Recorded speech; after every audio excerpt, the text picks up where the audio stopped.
Kita kembali ke Jakarta, pemirsa. Untuk mengantisipasi masuknya air pasang laut ke permukiman, jajaran pengurus kawasan elit Pantai Mutiara melakukan penanggulangan banjir rob di kafling unit yang terjadi luapan.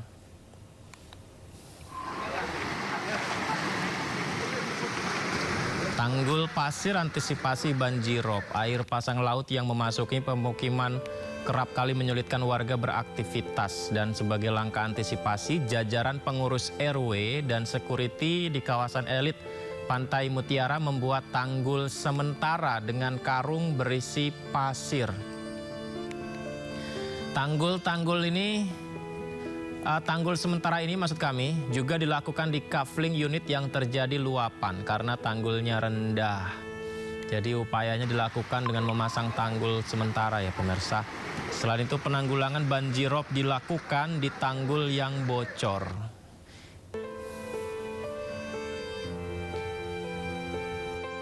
Pratoyo, salah satu pengurus RW Pantai Mutiara, mengklarifikasi berita yang beredar dari warga terkait tuduhan RW tidak tanggap terhadap banjir rob di lingkungan Pantai Mutiara adalah tidak benar. Kami pengurus RW 016 sudah mengantisipasi rob beberapa hari ini. Genangan yang terjadi kemarin itu adalah salah satu kafling milik keluarga yang terhuni, artinya itu adalah tanggung jawab pemilik kafling tersebut. Saya selaku salah satu pengurus RW pun ada dan hadir di lokasi pada saat itu dan ikut bekerja sama dengan semua tim RW. Ini udah keterlaluan. Ya, inilah fungsi media ya pemirsa ya. Kami beritakan kemudian mendapat konfirmasi. Barusan kita mendengarkan RW 16 yang mengklarifikasi banjirop kawasan Pantai Mutiara sudah ditanggulangi dengan memasang tanggul. Di mana sebelumnya kami memberitakan warga kawasan elit Pantai Mutiara protes karena air laut mulai memasuki wilayah mereka. Muka laut yang sudah semakin tinggi bahkan melebihi tanggul kafling tempat parkir jet ski membuat air laut dengan deras memasuki kawasan elit Pantai Mutiara. Dan ini sudah diklarifikasi barusan. Kita dengarkan dari RW 16 bahwa sudah ada penanggulangan dengan memasang tanggul, pemirsa.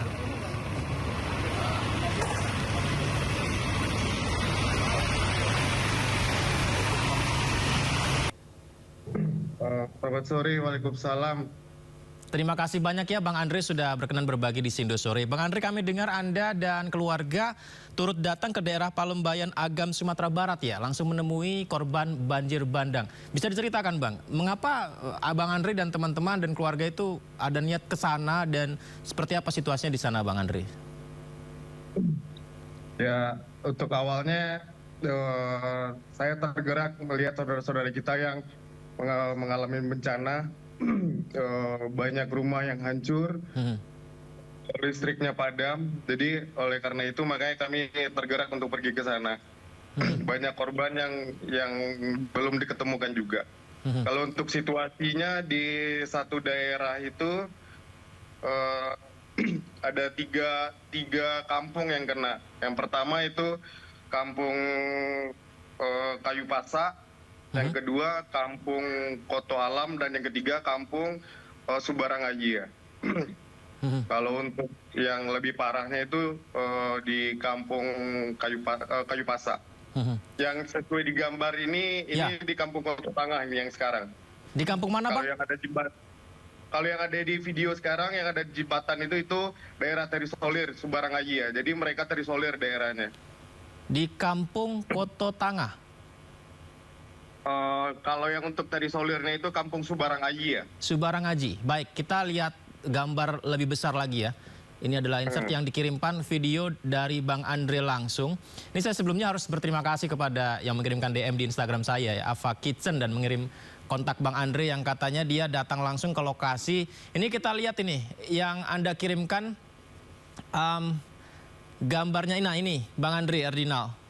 Ini kami lihat sudah penuh, sudah rata dengan tanah. Ini tadinya perkampungan ya Bang? Itu perkampungan. Nggak ada rumah sama sekali tapi di sini Bang? Rata semua. Yang di Nagari Subarangaji ya rata. Terus jembatannya juga putus. Tapi masih adakah warga di sana Bang Andre? Masih ada. Pengungsi terpaksa tetap mengungsi di daerah tersebut meskipun terdampak banjir saat itu? Masih mengungsi di sana.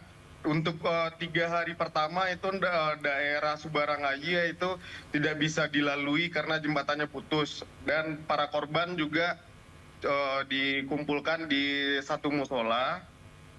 Setelah jembatan daruratnya ada, baru bisa korban dibawa ke Seberang. Daerah Sibaranghaji itu yang tidak bisa dilalui, akhirnya Anda dan rekan-rekan ke sana bagaimana caranya Bang Andre? Itu yang tadi ada dibikin jembatan darurat oleh Polda Riau. Polda Riau yang bantu bikin jembatan. Ini dan ya? itu iya, itu dari Pohon Pinang. Dari Pohon Pinang? Pohon Pinang. Sampai kemarin saya ke sana masih jembatan darurat seperti itu. Ini kami juga menerima gambar bayi. Bang Andre bisa ceritakan, ini bayi siapa, bagaimana ceritanya? Sebelumnya saya minta maaf sama keluarga si bayi karena saya belum ada minta izin. Oke. Jadi untuk keluarga itu bapaknya sama ibunya meninggal.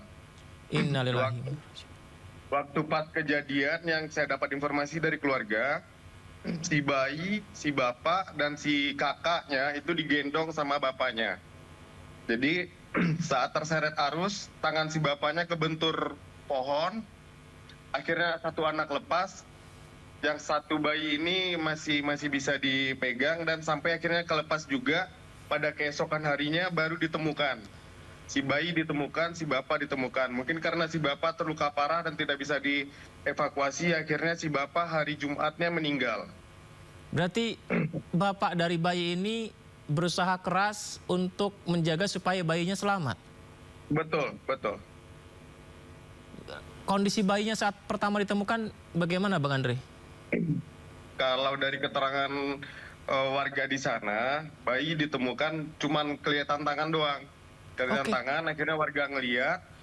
Pas dilihat warga, bayinya nggak nangis, nggak ngapa-ngapain.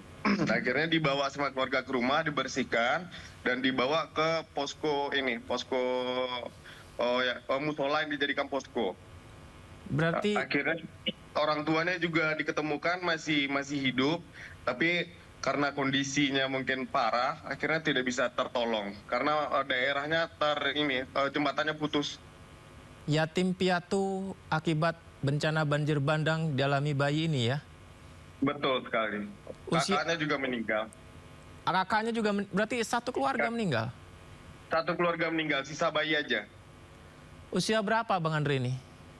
3 bulan, Mas. 3 bulan. Usia 3 bulan. Akhirnya sekarang ini digendong siapa? Apakah masih ada saudaranya? Ada, itu saudara yang lagi megang sekarang, itu saudara dari ibunya. Oke. Ini Iya, lokasinya saudara di mana Bang Andre? Maaf saya tanya lagi. Kalau lokasi si bayi itu di Subaranghaji. Kalau posisi dia sekarang itu di daerah Koto Alam. Masih di sekitaran sana juga. Oh, diungsikannya di Koto Alam? Iya, di Koto Alam, di rumah keluarga ibunya. Di rumah keluarga ibunya. Bagaimana dengan kebutuhan bayi ini? Seperti popok, susu, makanan bayi, dan lain sebagainya? Alhamdulillah, kemarin waktu saya berkunjung ke sana, banyak juga yang memberikan donasi, termasuk juga saya sudah menyiapkan susu, popok, serta pakaian. Begitu juga dari para relawan lain yang memberikan mungkin berbentuk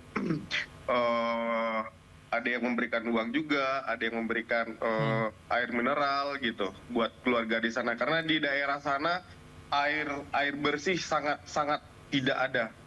Air bersih tidak ada? Air bersih tidak ada. Jadi untuk minum kebutuhan sehari-harinya gimana Bang Andre? Untuk kebutuhan sehari-hari ya itu air mineral yang dibawa oleh para yang ikut donasi. Baik, kami Para tadi relawan.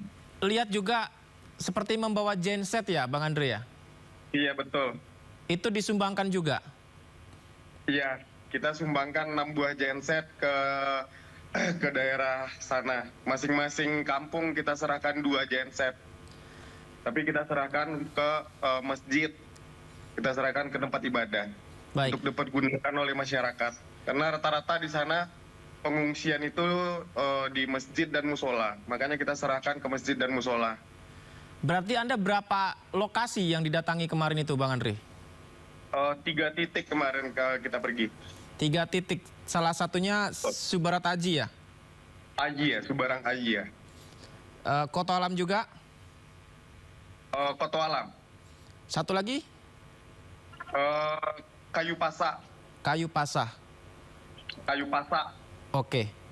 Pengungsi semuanya tinggal di musola dan masjid terdekat begitu ya? Iya, betul sekali. Baik, di 3 lokasi yang Anda datangi ini, apa yang paling dibutuhkan warga di sana?